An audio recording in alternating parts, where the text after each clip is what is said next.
screen to our meeting.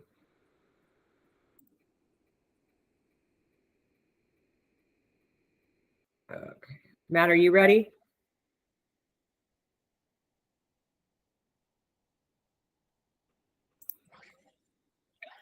Okay, let me call to order the Joint Executive Legislative Committee meeting for this week. Dave Sanders is unavailable and he's asked me to chair the meeting today. So the first item on our agenda is roll call. So staff, you want to go ahead and do the roll? Chief David Sanders. Director David Byers. Here. Sheriff Chris Nanos. Buddy Janes on behalf of Chris Nanos. Jean Bishop. I'm here. Chief Kara Riley. Steve Stahl. Rachel Mitchell. Rebecca Baker on behalf of Rachel Mitchell. Colonel Jeff Glover. David Bird here for Colonel Glover. Chairman Byers, we have a quorum. Thank you all. Thanks all for being here. The next item on the agenda is the approval of the minutes from the last meeting. The minutes have been distributed with the materials that Molly sent out. Are there any changes to the minutes? Hearing none, can we get a motion to approve the minutes as presented? Jean Bishop, motion to approve. You have a second? David, second. Okay, any discussion? If not, all in favor say aye. Aye. Aye. Any Aye. opposed? Any opposed say nay. All right, the minutes are approved. Okay, let's get into our business. Item 3 is to turn it over to Molly for an update on the priority ACJC priority legislation. So Molly, take it away. Thank you, Mr. Chairman and members, and I truly appreciate you making time on this Friday. We will get through this expeditiously. We are 26 days into this legislative session, and we have a total of 1,495 bills introduced to date. Not expecting a whole lot more bills being introduced, but there's always that possibility. Stranger things have happened. Of the bills, ACJC is currently tracking 115 criminal justice bills. And that's generally the wide net that we start to cast, and we may slow down here just because we're having less bills introduced to date, but that could change. So let's move into ACJC priority legislation, item number 3. With respect to our bill that we're running, which is House Bill 2073, and our mirror bill, which is Senate Bill 1117. I want to start with House Bill 2073, which was sponsored by Representative David Marshall. We're letting that bill stall for the time being, and we're focusing on Senate Bill 1117.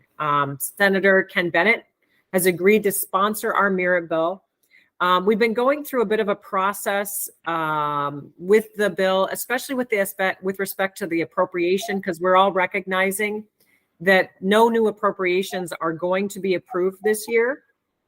The difficulty that we had is our own internal staff wanted to start looking at putting an amendment together that would maybe remove the amendment and give us the ability to maybe look at other financial opportunities, whether it's grants or other funding outside of the legislative process. I think our team may have been able to identify some funding. So we're working on the amendment. We're hoping it will get dropped in the next week. The other thing is we've had a difficult time getting the bill assigned because of the concern about the funding and the financial aspects of it. So we're hoping that Senator Gowan, because it's been assigned to MAPS, will hear it on the 14th. So fingers crossed that, I believe, if I'm correct, is the 14th the last day for, okay, Rebecca's shaking her head, yes. So I think the 14th is the last day we can do it. Yay, love running these through at the very last minute, nail biter. So the next, does anybody have any questions on that bill before I move on to our membership bill? What's the wording going to be? If you got the wording on, you wanted to require state agencies to be part of it. Do you have that wording? When you say, you mean the appropriation or no? No, you were going to amend the bill so that local law enforcement, local agencies were permissive, but state agencies were required, right? Yes, and thank you for that question. We had drafted that up because some of the locals had expressed concerns, Mhm. but now we're hearing that they don't want that necessarily. So we're getting clarification. I've asked Director Lefevre to reach out to a few of the locals to get clarification on why they may or may not want it. We were under the impression they wanted to be removed and become voluntary. Now we're hearing that may not be their desires. Good Lord, you're gonna. So I'm going to leave it at that. I'm trying to keep it very generic and not say too much on that, but we're trying to juggle that right now. Okay. So we'll leave it at that. Any other questions? Okay. So membership bill, which is House Bill 2716, which is sponsored by Representative Travers, is moving slowly.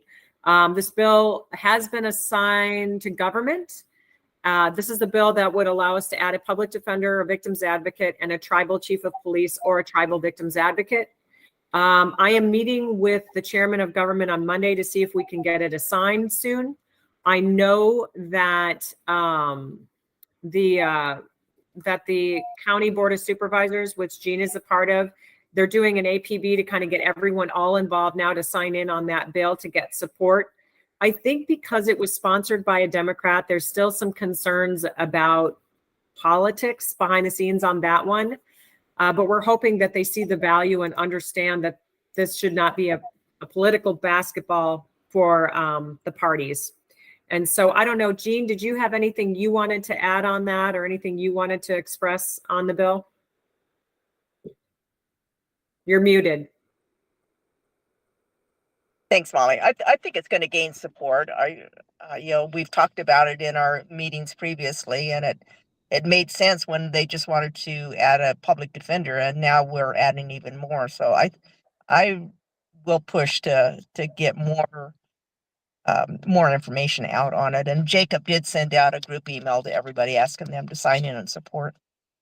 Okay, and I thank Jacob for doing that. So, and Representative Travers, who's running the bill, has done a really remarkable job of getting bipartisan support on the bill. So I really do think that it will probably get momentum. I'm hopeful.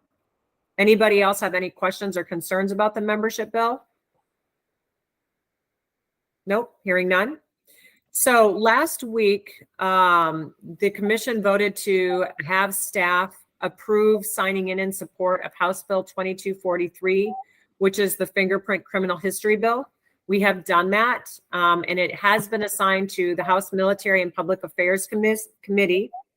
It did receive a due pass on 129, and it passed unanimously. So hopefully, and this is for Davin and his crew over there, I'm hoping that we can continue to get support for that because it is incredibly important that we do not lose our fingerprint clearance. What's the term? Our fingerprint clearance authority. Is that right, Davin? Yes. Yes. Thank you. And thank you for the support very much. So if anybody else in our commission can sign in support of that I think would be helpful as well. So that concludes item number 3. Mr. Chairman, if you'd like me to move on to item number 4. Yeah, Molly, go ahead. We'll take it. Tell us about other criminal justice legislation. Okay, real quick. These are just a few bills that might be of interest to this group, and I know we've talked about it last Friday. Is House Bill 2043 that changes the starting date on the statute of limitations on a Class 2 through Class 6 felonies, misdemeanors, and petty offenses from the date of discovery of the crime to the appropriate charging authority to the date that the crime actually occurred. I'd like to say in good news, the bill was removed from House Judiciary on 129. My guess is the chairman wanted there to be more discussions with Representative Grantham before the bill moved forward, because I do believe there's been some concerns on that. I don't know if Rebecca or Liana has any additional insights on that bill that they'd like to provide.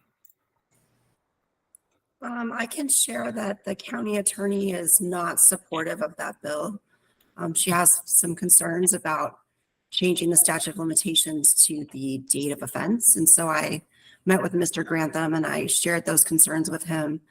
And I got the sense that he heard that from other law enforcement partners. I don't know that he's going to move forward with the bill this session, but it's definitely a topic that he is interested in at least starting the conversation. So he didn't assure me that the bill wouldn't move forward, but he indicated that he thought maybe it might be something that he would pursue next session instead. And Rebecca, can you tell us, did he explain why he thinks it's a good idea? He has a constituent who is an attorney that brought the idea to him. He had staff do some research and discovered that apparently Arizona is an outlier on this issue. Nearly all other states do it by the date of the crime, not by when the state discovers. Although the other states that do by date of the crime do have many exceptions to that rule. So I think this constituent just brought it to his attention and he thinks that that's the better approach. Thanks. And Molly, courts aren't taking a position on the policy issue here, but I have heard from other prosecuting agencies that they have brought concerns to the sponsor as well. Mr. Chairman, Liana, Rebecca, thank you. I don't know if anybody else has any other questions or insights that they'd like to share on that bill before we move forward. All right. Moving on to the House Bill 2134 and Senate Bill 1408. This is the aggravated unlawful flight bill. This was introduced by Representative Dunn. It makes unlawful flight an aggravated offense if the fleeing driver willfully endangers the life of another person, provided the law enforcement vehicle is clearly visible. And so I'm reading the summary right now. This was, I know that Pinal County has been definitely very involved in this particular bill and wanting to see it get across the line this year. The House version put forward by Representative Dunn did pass out of House Judiciary and House Rules and passed House Caucus. So we are happy to report that that bill is actually moving. Gowan is sponsoring the mirror bill in the Senate, but it's moving slowly. Again, I think it's just a placeholder in case anything happens on House Bill 2134.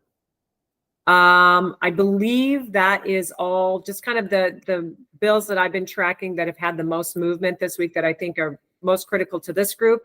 But I want to open it up to anyone for discussion about any bills that they think might be of interest to this group that they'd like to raise. So I turn it back, Mr. Chairman, I turn it back over to the committee members if there's anything they would like to add.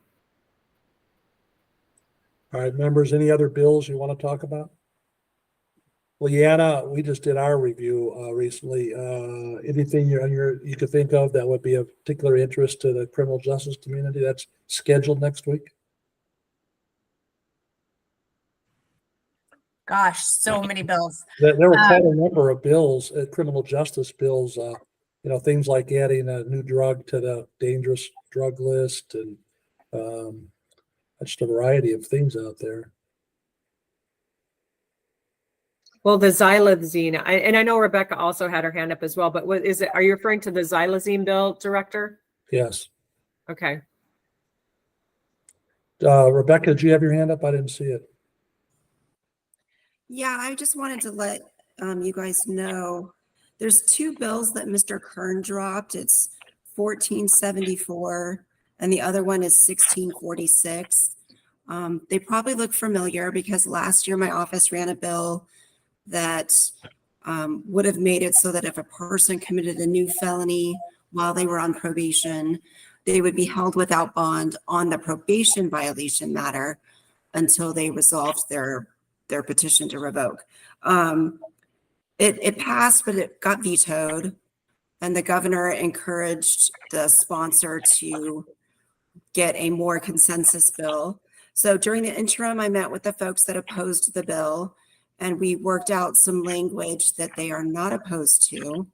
And the language is in 1474. And I'm just telling you all of this because for some reason that I don't know the answer, Mr. Kern also dropped the old bill from last year, and that's the 1646. So I don't know why he dropped both, but 1474 is the bill that my office supports and is hoping he'll hear very soon. Okay. And Rebecca, say again what it does?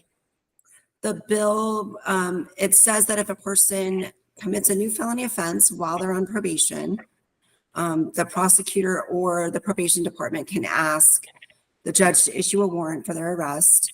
And then when they come into court on the probation violation matter, they will be held without bond pending the outcome or the disposition of the probation violation matter.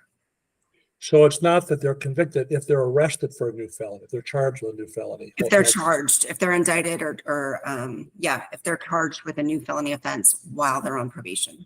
Yeah, my memory is the Constitution provides for that already, but is the Constitution permissive and this would be a requirement? Is that the difference? That's true. It's permissive right now. Permissive, okay. And Rebecca, what was the other bill? There's the 1474, but then there was the other bill. The other bill is 1646, and that has the old language from last year. So, and I don't know why he reintroduced it. Maybe you could follow up and let us know on that one. Sure. All right. Mr. Chairman and Liana, did you have any other bills what's the xylazine bill? What's the number on that?